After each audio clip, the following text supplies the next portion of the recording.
Hidden Markov models relax the assumptions that instances in a sample are independent and introduce Markov models to model input sequences as generated by a parametric random process. We discuss how this modeling is done as well as introduce an algorithms for learning the parameters of such a model from example sequences. Introduction. Until now, we assumed that the instances that constitute a sample are IID. This has the advantage that the likelihood of the sample is simply the product of the likelihood of the individual instances. This assumption, however, is not valid in applications where successive instances are dependent.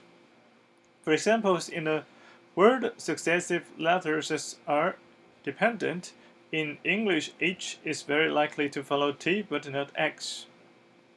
But such a process where there is a sequence of observation, for example, letters of a word in a words, base pairs in the DNA sequences cannot be modeled as simple probability distributions.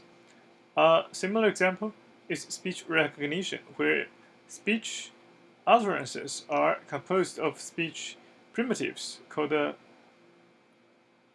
phonemes. Only certain sequences of phonemes are allowed, which are the words of the language. At a higher level, words can be written or spoken in certain sequences to form a sequence as defined by the syntactic and the semantic rules of the language. A sequence can be characterized as being generated by a parametric random process. In this chapter, we discuss how this modeling is done and also how the parameters of such a model can be learned from a training sample of example sequences.